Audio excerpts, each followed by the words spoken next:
we've been having these webinars since December 2019 on a monthly basis.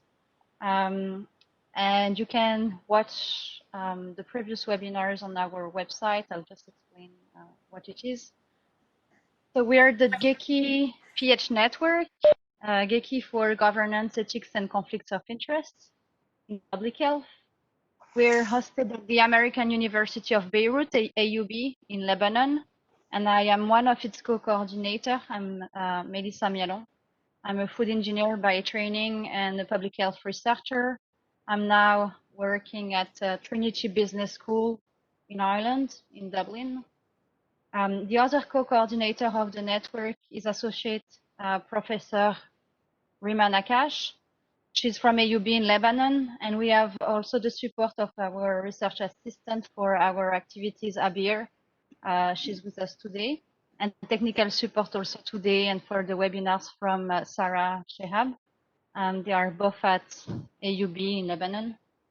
Our network started in 2018 with funding from IGRT in Canada.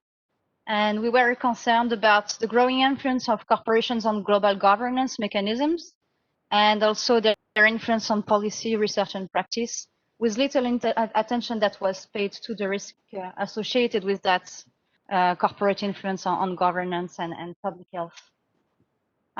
So the network comprises today 122 members from all continents, different continents. We have a lot of members from Europe and the Americas. So if anyone, from Asia, Africa, and the Pacific wants to join us, they would be very welcome because it's those continents are underrepresented. So please invite any colleagues from those continents to join us. We have regular updates on our work, of the different members in that space. We exchange emails and have updates by emails every couple of weeks. We try also to engage in advocacy. And some of our members are from civil society. Many of us are from academia, and we want to better connect between academia, civil society, the media as well, in our space on corporations and health, and particularly governance, ethics, and conflicts of interest. I invite you to consult our web pages. So it's on the American University of Beirut website. It's hosted by the university, and it's a web page dedicated to our network, the GECI network. We have a lot of resources on there, and we are planning to post more information and resources. We've compiled, for example, a list of scientific publications on commercial determinants of health. And it's as much about the problem as the solutions. So we also have publications on solutions. We have those webinars, so you can watch the recording of the other webinars, and they are all posted on our website. And we also had 2 minutes short videos on our topic of interest. So, and it's meant to be shared, amongst the general audience. So if you are willing, to learn or to share information about commercial determinants of health or conflicts of interest, etc., you can watch those videos. And today we'll be having a webinar on commercial determinants of health and child health in particular. So the webinar again is recorded today, and it will be available online. And for the webinar today, we have 2 speakers. So we will be starting with Robin Ireland. So he will be the first speaker, then we will have a second speaker, Phil Baker. And after that, we will have a session of questions and answers. So Robin Ireland is going to present on sports sponsorship and young people. Robin was the chief executive of the Health Equalities Group charity based in Liverpool in the UK. He established the Food Active and Healthy Stadia, and he is now the director of research of that initiative. And I think Robin just completed his PhD with the University of Glasgow, where he has researched on the commercial determinants of health in sport. He published on sports and health, sports sponsorship, public health advocacy, and is interested in whole system approaches in public health. You have 20 minutes, Robin. Thanks a lot. Thank you very much, Melissa. We can't hear you. You can't hear me. You can hear me now. I can hear you now. Yeah, let me just see if I can yes. share my screen, which would be good. What's happening here? Okay, we don't need any of that. I left this open ready to start, but of course it never quite works like that. Right, that's my starting screen. You can see Melissa. I can see that you're nodding your head. Well, thank you very much for the opportunity to speak today about sports sponsorship and young people.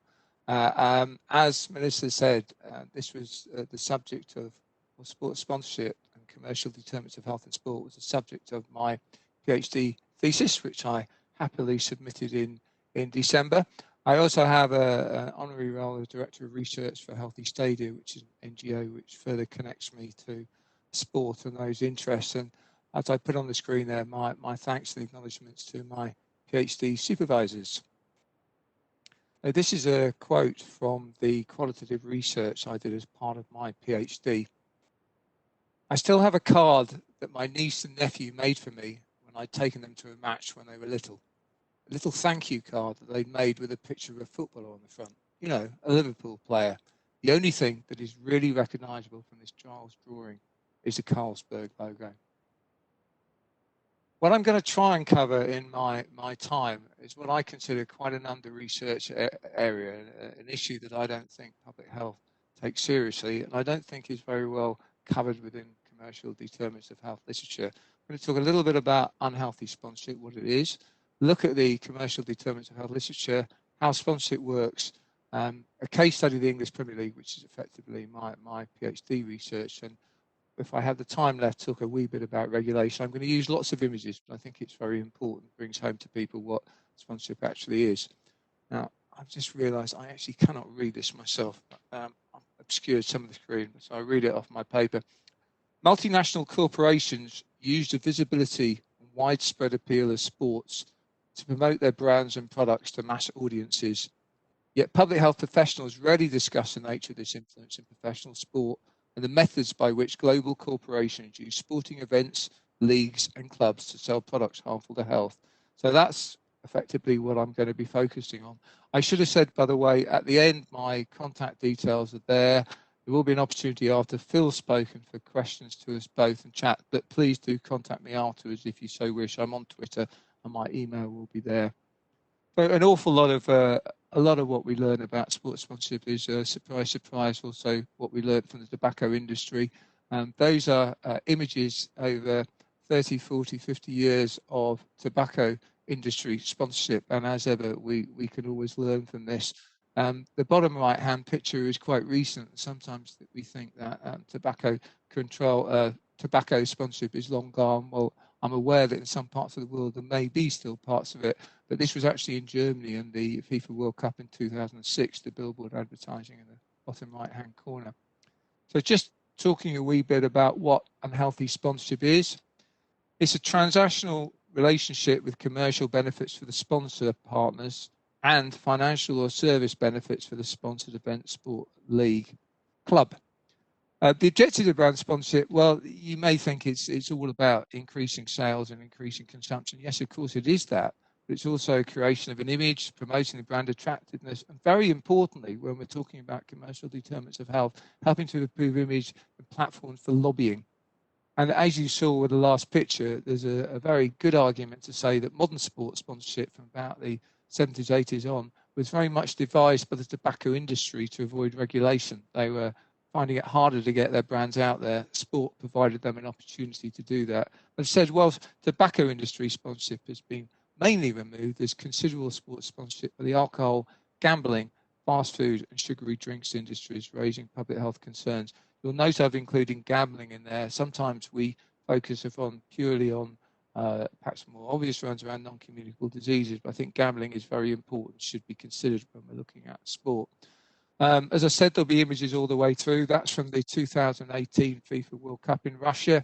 But I meant to look up what they call these. I think they're called player escorts or something very strange. These little kids that go out in McDonald's branded uniforms before each game. I love the picture of the little girl on the front right, who I'd like to think is saying, "Really, who put me in this T-shirt?" Probably not, but hey. So in the commercial determinants of health literature, as I say, it's often not mentioned, but I would reference Sherrod Hastings. There's a quote there from the British Medical Journal. The marketing campaigns of multinational corporations are harming our physical, mental, and collective well-being. Sport, rarely mentioned, yes, it's unquestionably a global shopfront for transnational brands like Coca-Cola, Budweiser. That's part of AB InBev, Cadbury. These are well-known brands, but they're owned by transnational corporations. Cadbury are part of Mondelez International.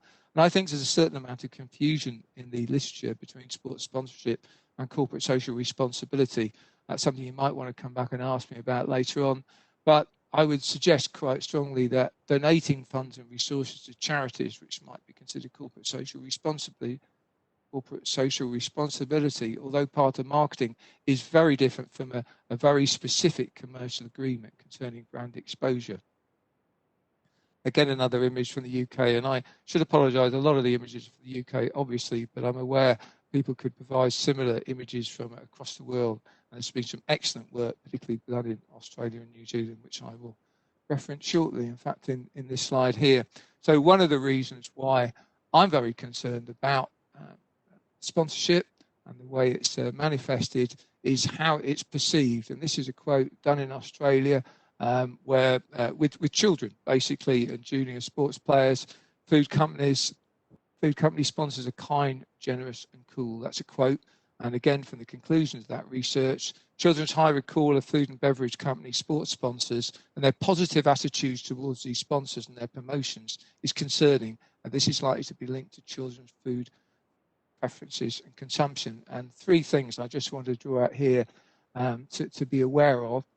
Companies want to associate themselves with health and fitness activities on the basically what people have called a health halo. So they're trying to get their often unhealthy brands associated with a health and fitness product. I hope that rubs off on them to a certain extent, and people associate their product with it. Energy drinks is a classic example of that. Psychologists talk about an effect transfer, which is exactly what's described by the quote at the start.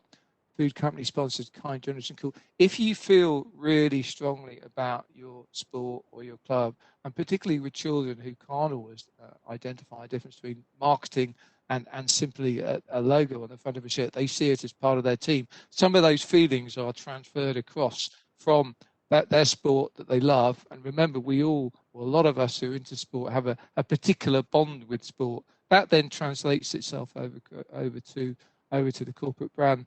And it isn't just about putting a logo on something. That's really, really important to put over. This is about brand engagement. Companies pay a lot of money to make sure that people that consume their products also engage with their products.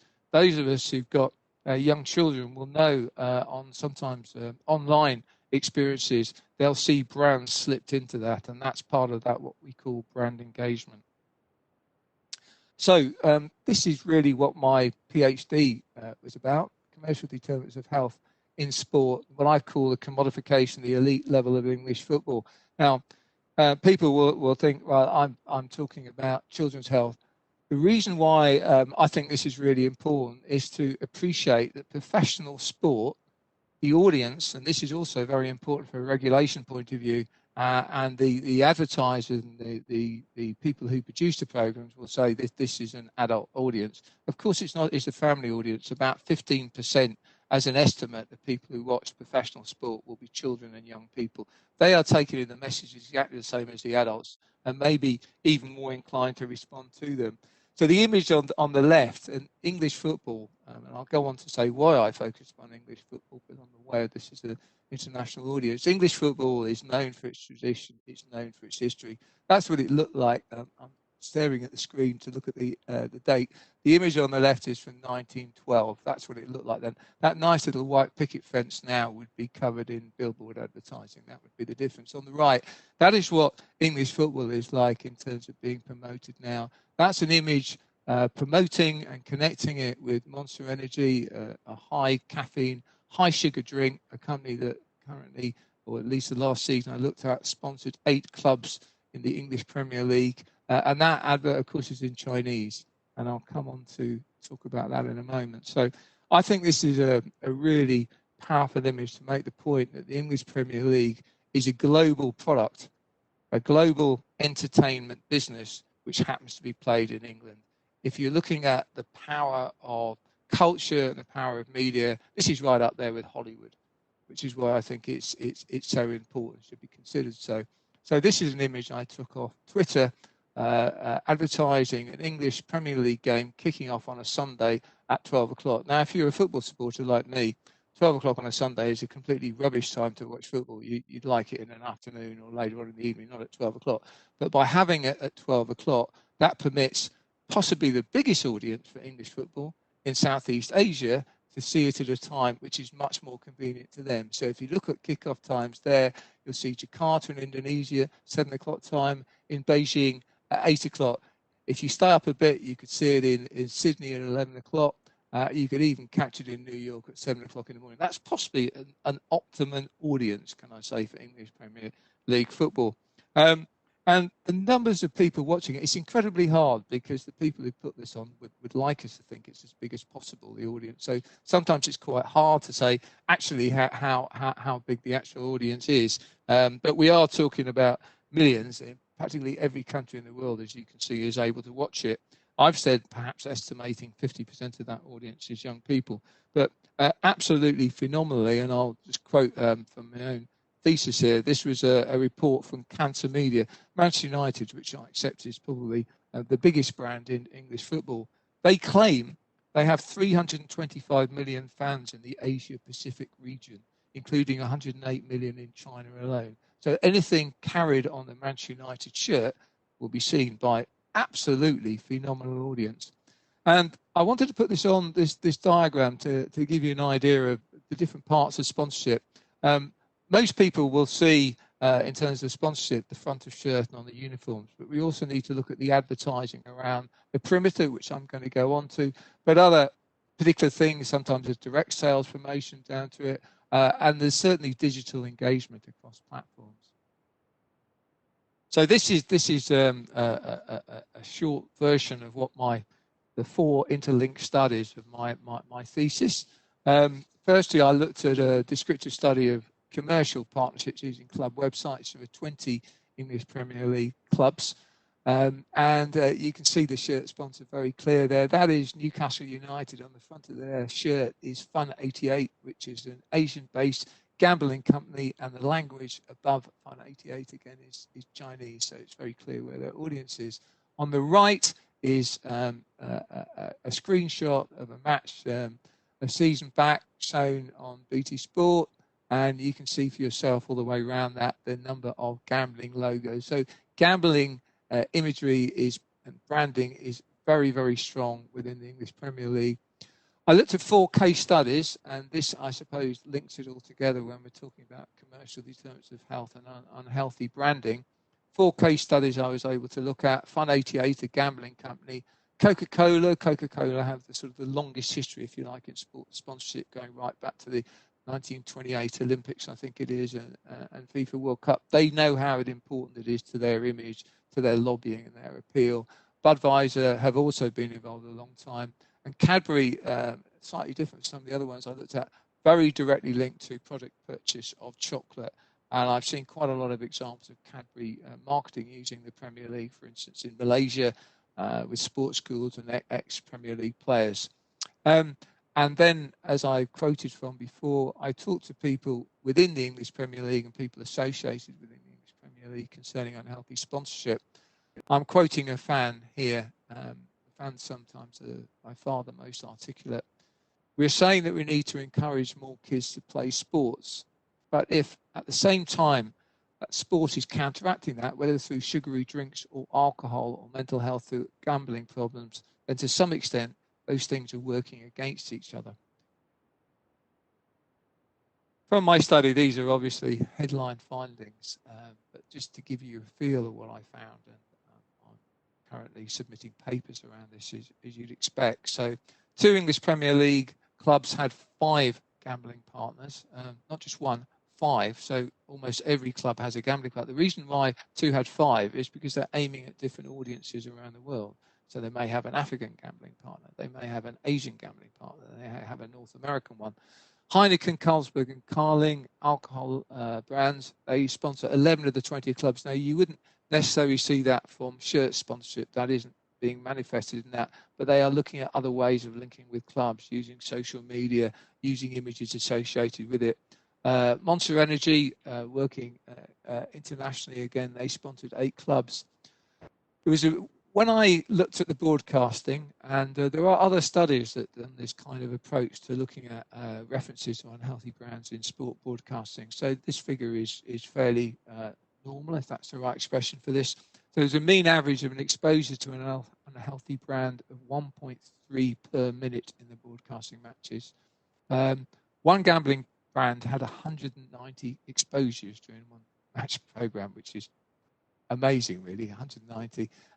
Most of the exposures to the unhealthy brands were either on the pitch perimeter, as you saw with the stadium before, with the Bet365 all the way around, or on the shirt, the players' uniforms. I think that's quite important because when we look at regulation, and this has happened in the UK, people often talk about the commercial break advertising. This is actually really small compared to the overall match program.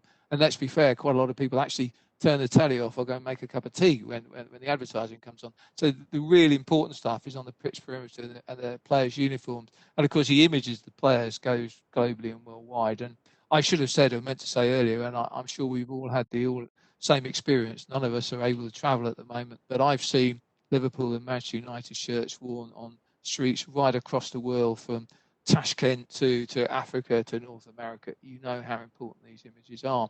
Social media is a really important tool for marketeers.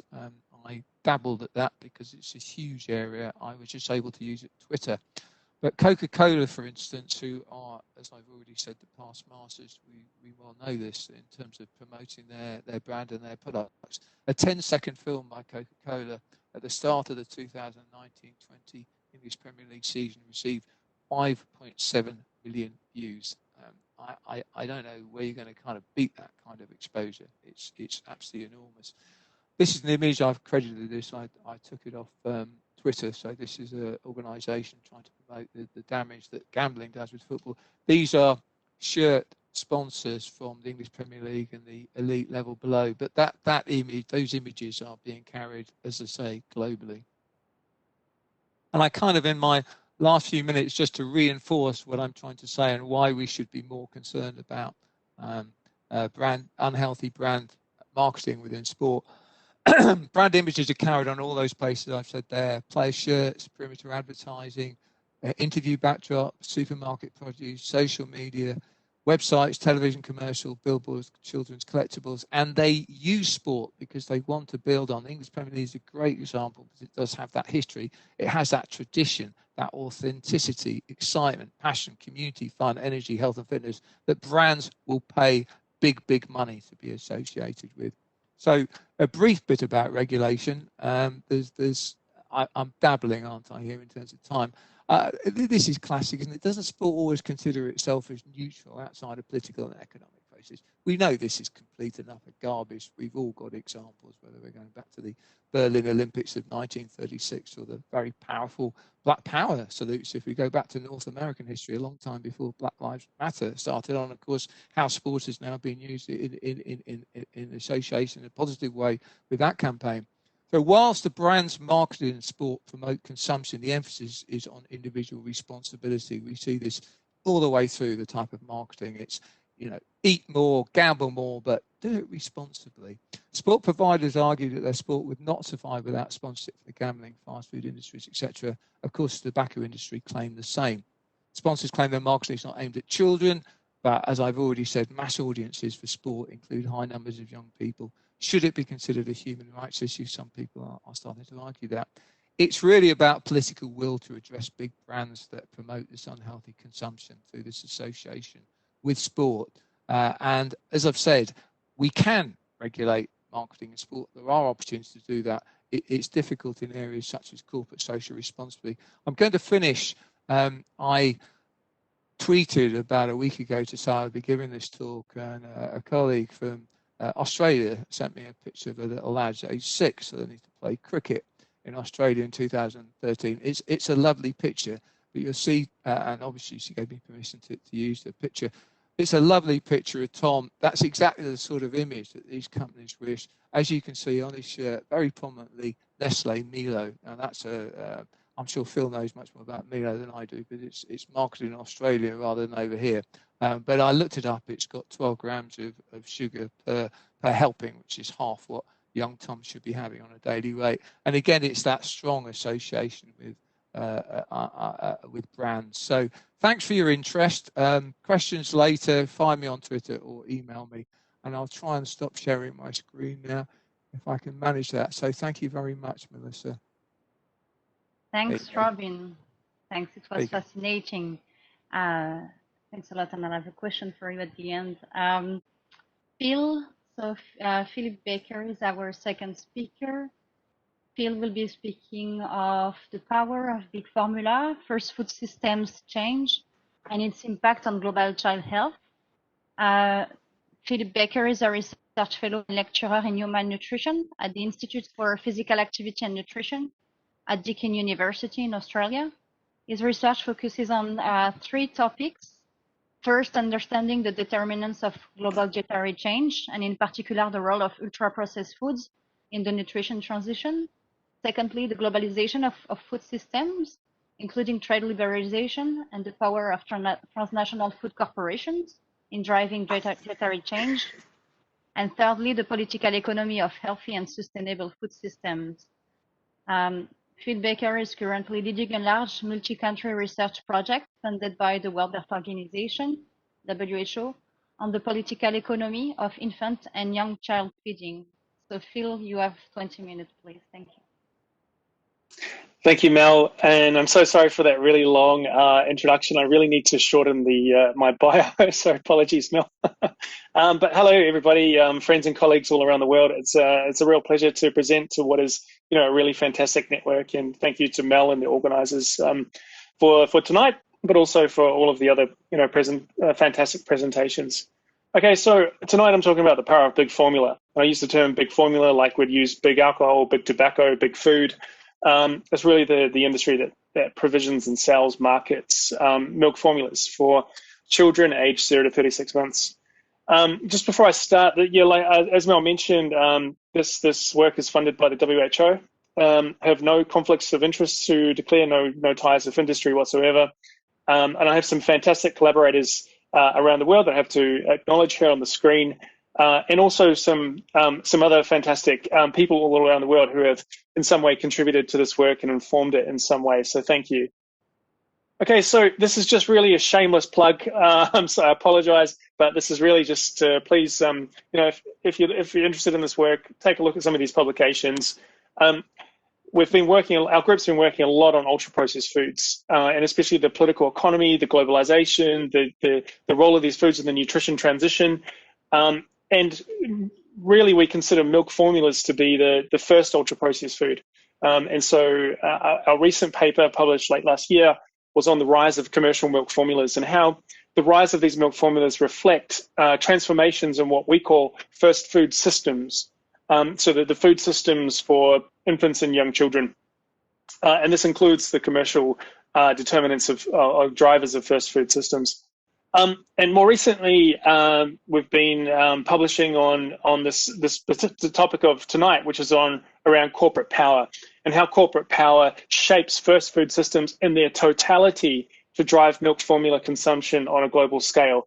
And this builds off, this is a long, contested and controversial issue in global health.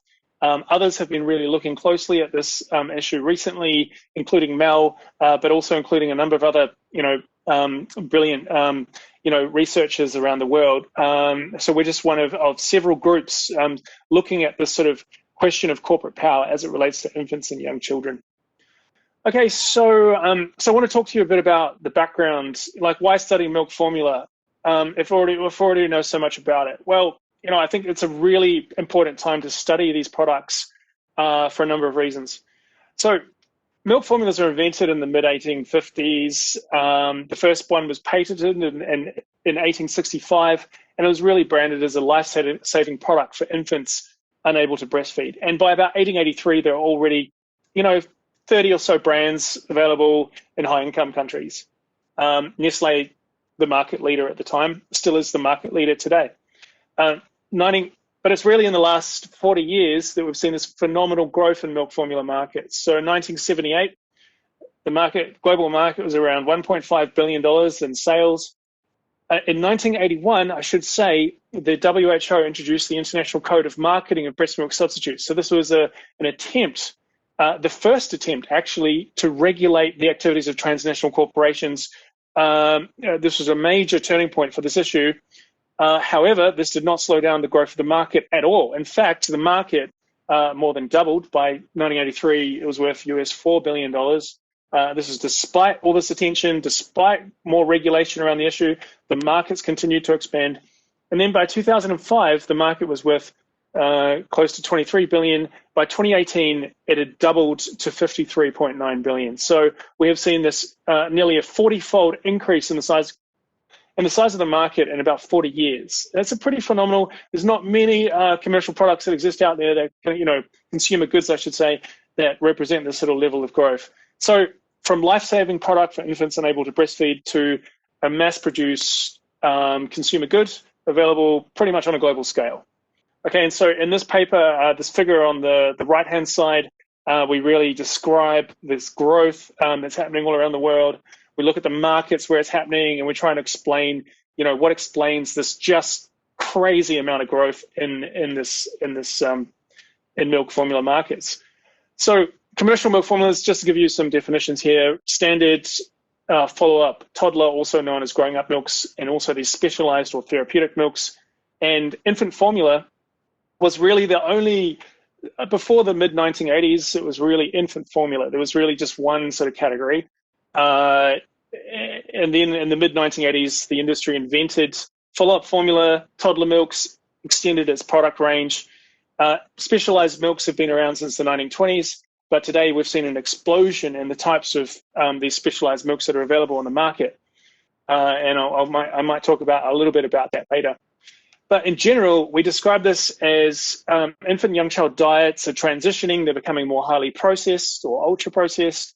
And we say that this is unprecedented and probably in the scale and the scope of breast milk substitution underway. And we mean unprecedented as in we probably haven't seen this scale of change in infant and young child diets in sort of human history because of the large populations of mothers and babies that are involved in this growth. And in particular in East Asia, countries like China, and in Southeast Asia, countries like highly populated countries like Indonesia and Vietnam. I should say that it's typically high-income groups that tend to consume formula in low-income countries and middle-income countries. Then as countries grow richer, we see a social transition, and it tends to be more lower socioeconomic groups consuming these products. So what's driving this? Well, so one way of looking at this is to say infant young child feeding is a matter of maternal choice. It's about the agency of mothers, that changing infant and young child feeding practices reflect changes in maternal choice, the choice of mothers and responsibility alone. Or in other words, we blame mothers, right? There's this narrative of it's up to you. Responsible parents, responsible mothers, do the right thing, breastfeed your baby. But in reality, it's first food systems that structure feeding practices across entire populations. So this is the idea that that the choice of what to feed babies is really a reflection of how society is structured. And we see this simply in the fact that breastfeeding rates are going up in some countries, declining in others. There are huge differences in breastfeeding and formula feeding rates between countries at the same level of income. So we know that these first food systems components are playing a really important role in structuring what people feed babies. And, this is not about blaming mothers at all. In fact, it's the opposite. It's about understanding how feeding choices are shaped by these wider systems and structures. And, that includes, these are the components of fast food systems that we talk about in our paper. I won't go into them in detail, but I just want to say probably some of the most important are the policy and regulatory frameworks. So we see large differences in formula consumption, for example, between India and China, two countries that are completely different in terms of how strong their regulations are around the marketing of these products. So India has much stronger regulations. China has almost no regulations. We've seen a huge increase in China, but almost nothing in India. But it's not just marketing. It's also the baby-friendly hospitals initiative. It's also is there access to paid maternity protection, paid parental leave, and that kind of thing. But it's also around the knowledge frameworks around infant and young child feeding. So how are we educating mothers and parents, but also how are we educating health professionals? The health professionals give advice to parents about what to feed their babies. So how are we training those health professionals? What science are those health professionals drawing from? What does the curricula look like in universities and tertiary training providers? And guess what? There's hardly any training provided to the large majority of health professionals all around the world. It's a huge structural deficit in knowledge and education. And guess who's filling that gap? Well, I'd say it's Big Formula, and I'll get to that a little bit later. And finally, this is about the political economy of the system. And political economy is my favorite topic. It's about actors, interests, and power. And so here we're getting to what I'm talking about in this presentation, which is about the market and political practices of Big Formula and how Big Formula shapes first food systems in their totality. So the aim of this research is to understand the market and political practices of the baby food industry. Now, I would argue that most research to date has focused on the market and the marketing practices of the industry. Much less attention has been paid to the political practices. What do I mean by the baby food industry? First of all, I refer to Big Formula. So these are the transnational corporations you probably know pretty well that market and sell these products. These are the market leaders, all transnational corporations, global presence. But it's also the dairy industry. The dairy industry provisions the inputs into the production of these products, as in milk powder. There are also a range of other commercial actors with a material interest in the products.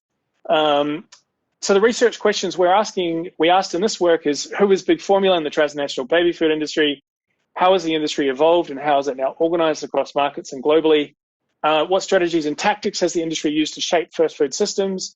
And how can we understand these strategies and tactics in terms of power, and in doing so inform new modalities of public health action? And by power, I'm referring to political economy and political science.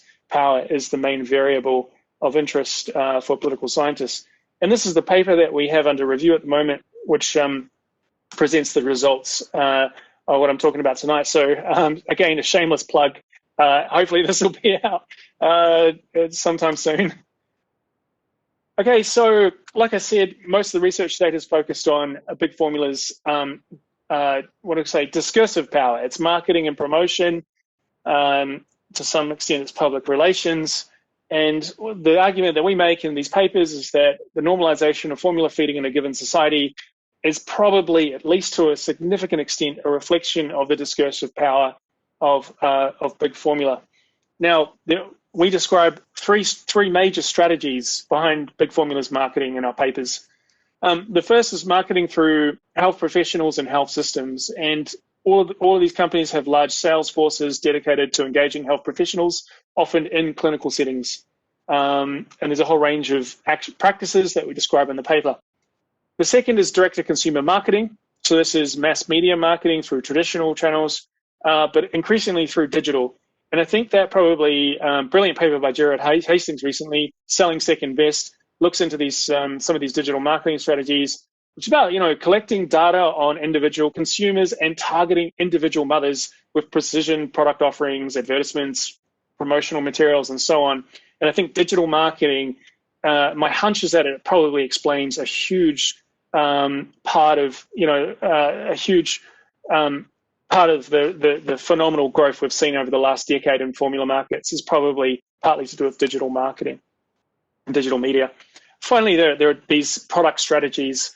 I won't go into them in detail because of lack of time, but we're using terms like line extension, product diversification. So like I said before, moving away from infant formula to also sell full-up milks, toddler, more specialized milks, diversifying, expanding the infant and young child populations that are subject to commodification by expanding the age range of products. We also have cross-promotion, which you can see in the image. So this is about cross-promoting brands across products for different ages, but they look pretty much identical, right? It's a great way to get around regulations that are focused on the first 6 months only. And we see these implied or actual health claims, other claims on products. And, this marketing is extremely powerful. And one recent survey by colleagues in the US found that 52% of caregivers agreed with the statement that infant formula can be better for babies' digestion and brain development than breast milk. 62% that it can provide nutrition not present in breast milk. And if anyone, for the nutritionists on this presentation tonight, we simply know that is just so far from the truth. But it's phenomenal, power of this marketing to shape social norms and beliefs. So who is Big Formula? And, one of the things we sort of say in the paper, well, we can't really understand the power of corporations without first understanding the material power. And this is sort of what I would argue, that the real power, the base of the power of a corporation comes from its material resources, right? It's about capital accumulation, profit maximization, and using those accumulated resources to invest in more marketing and more political activity to foster more capital accumulation. So that's why we looked at material power. And so basically, in a nutshell, these big six, we include the 5 transnationals, but also Feihe, which is the largest Chinese corporation, because there's a large Chinese market, controlled 56.5% of the world market in 2018. These companies have seen a massive increase in their formula sales between 1.6 and 7-fold in just the last decade. They almost have a universal market presence in major markets, and they're highly resourced in terms of employees and capital and assets and intangible assets like intellectual property. So the other thing we do, and this is because we've been working with this brilliant colleagues in the US, trade economists, who have helped us really understand how has this industry globalized. And here we're looking at changes in global milk formula production and trade dynamics. On the left, we have the size of the country circles represent how much milk formula is produced in the country. The arrows represent exports.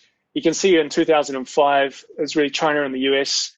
The US by far the major market. On the left, we have in 2017, China has just boomed, and all roads lead to China. Basically, you can see all the trade flows going from Europe, Australasia, into China, and a huge increase in trade. And this we say linked to trade and investment liberalization, more or less, and the rise of formula in China, especially. We also describe, okay, so if Big Formula has globalized in this way, so how is it protecting and promoting its interests across these diverse markets? And here we describe Big Formula's influence network. So we developed this network diagram of the organizations in Big Formula's influence network. The companies are in white. The size of the circle represents how many interest groups or trade organizations they belong to.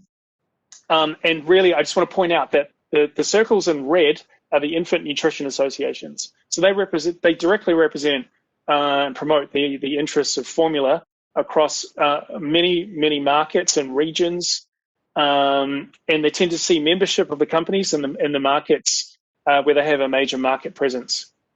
I just also want to point out the yellow circles, which is the branding and advertising associations. And I think this is something that our network probably should focus much more on, is understanding the power of these branding and advertising associations, because they're really behind the resistance we see to the regulation of marketing, and also the promotion of voluntary industry initiatives on marketing.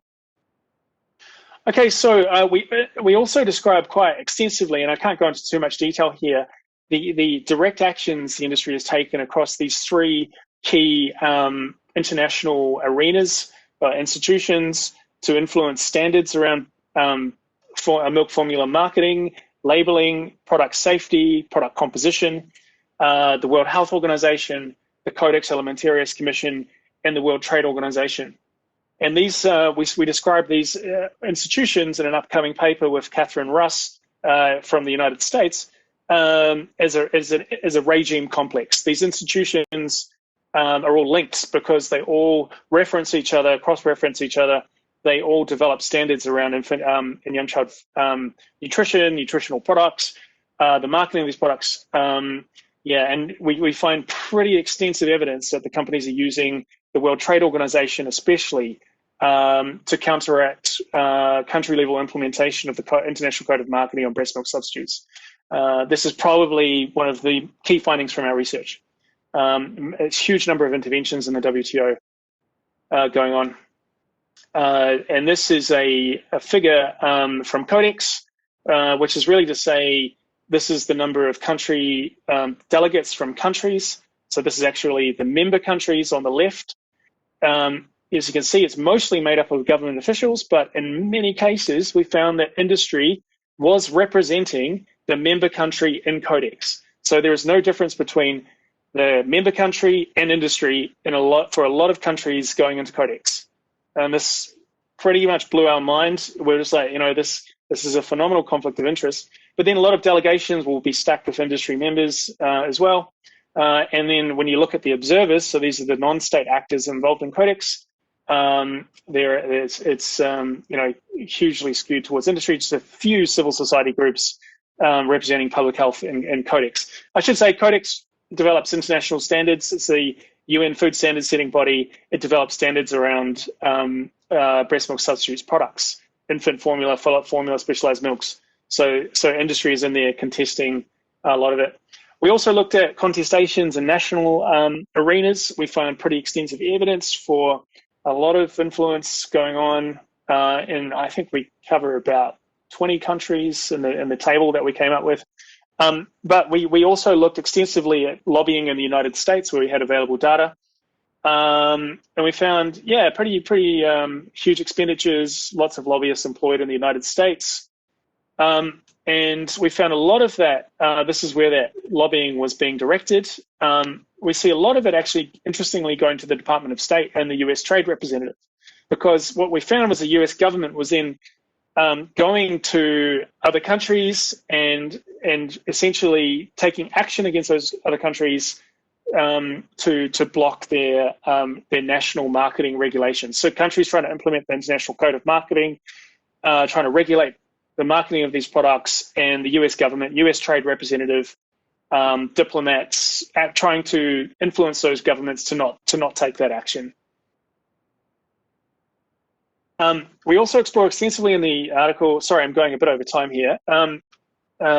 We also find extensively in the article that there are a range of practices to capture scientific and health professional associations, and especially I think one of the gorilla in the room is the funding of pediatric associations and other health professional associations around the world.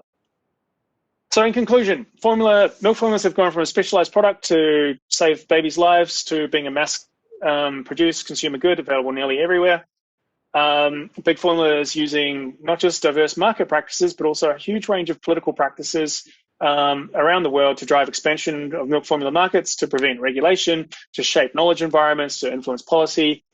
And that we cannot act on this issue successfully unless we address these political practices. I mean, it's probably the main finding. And that's, would say, the new modalities for public health action really need to focus on curtailing the political practices of the industry. We cannot address the marketing unless we also address the lobbying. So that would be my main recommendation going forward.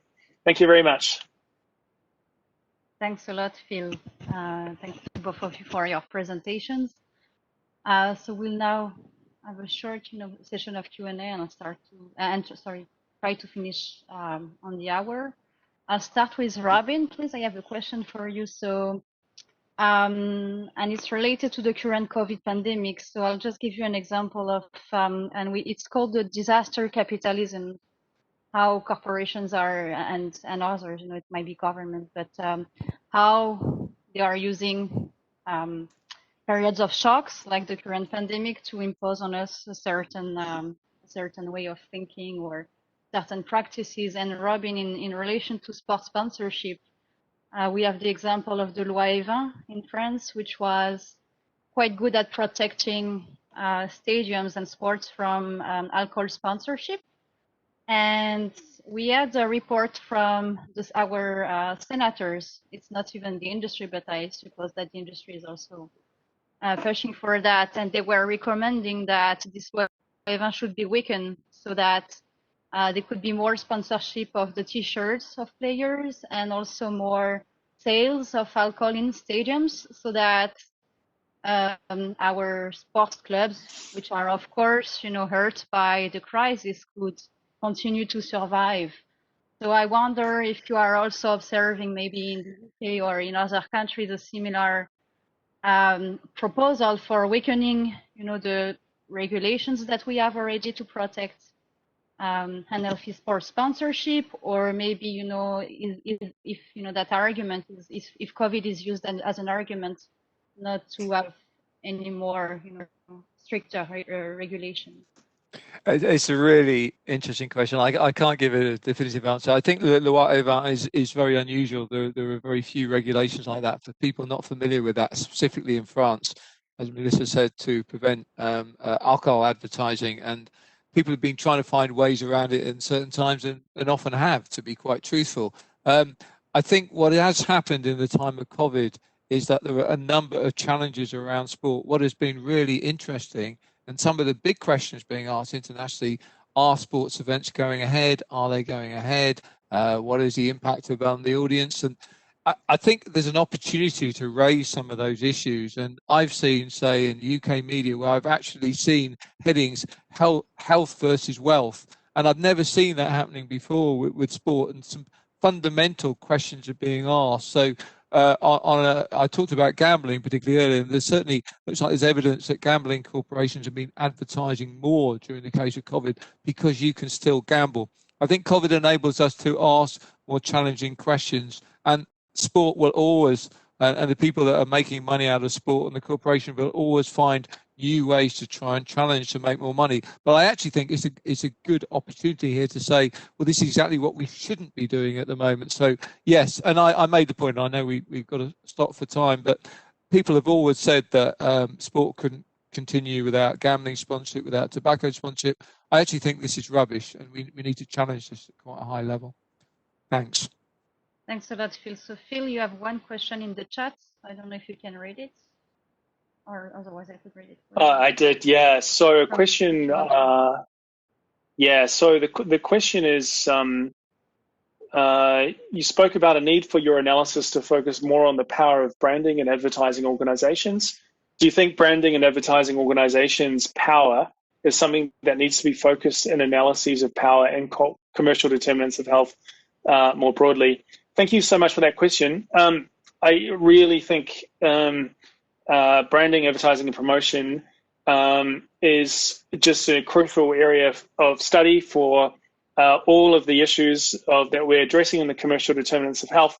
I'd also say it's an existential issue, because when we look at the existential crises facing humans on this planet, much of it is driven by overconsumption. And so branding, advertising, marketing, promotion, sponsorship, that is what drives overconsumption. I mean, it sits at the core of the system that we call capitalism to, promote overconsumption.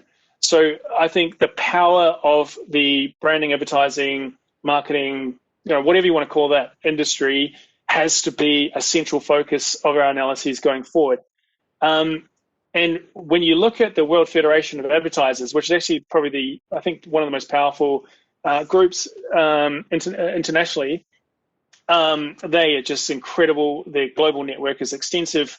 These associations exist in nearly all countries with a market, and they lobby against any regulations on marketing, and they promote corporate self-regulation, and they find out new ways to more effectively, promote and market their products to us to buy more stuff.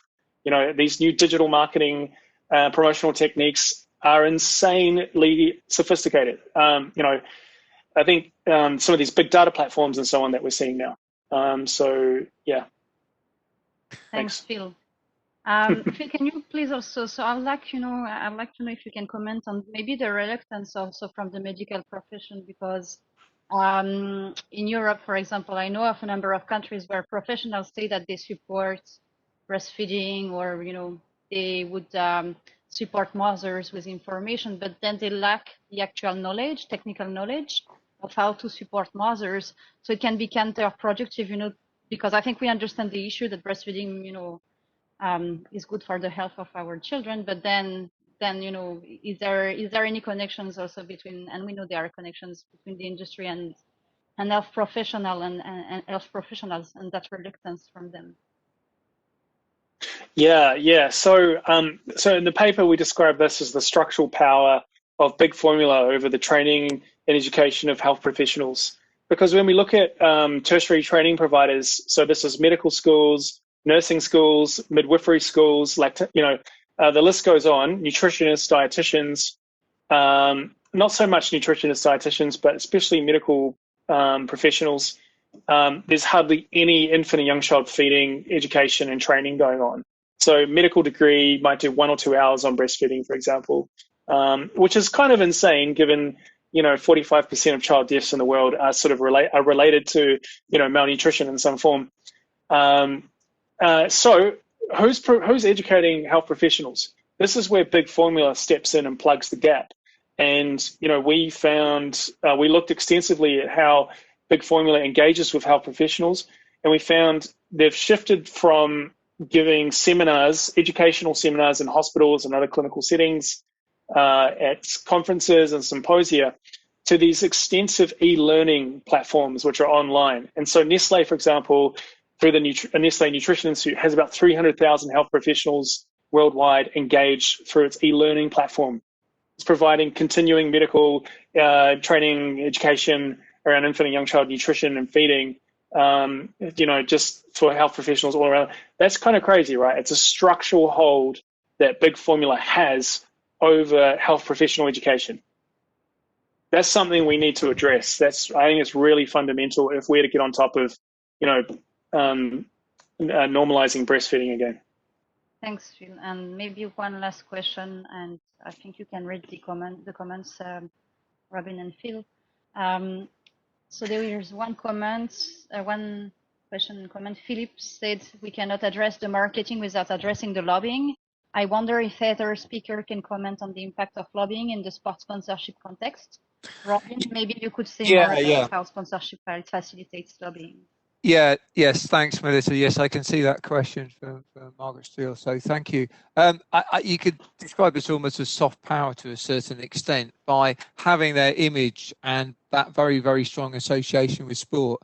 It's promoting their image. It helps them in terms of lobbying because they're saying this is how we contribute to society. That's a very short message, but you can see how Coca-Cola, as an example I've talked about, have been involved with sport for such a long time. At a very simple level, you look at the big events like the World Cup, you look at the people who are taking there, you look at the presidents that go, you look at the key figures in society there who are often guests as sponsors.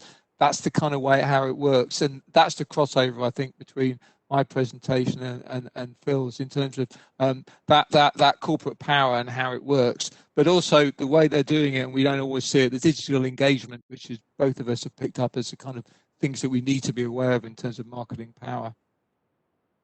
Thanks a lot. Thanks, Robin, Philippe, and thanks also to Abir and Sarah for their technical support. We'll just finish now, but everyone who is listening, you can contact, Robin has said you can contact him. I'm sure you can contact Philippe as well. And if you have any question or if you want to join the network, you can also contact me or Abir.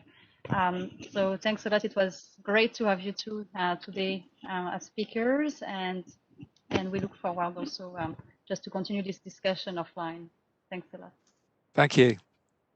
Thanks so much. Thanks for organizing it too. Cheers. See ya.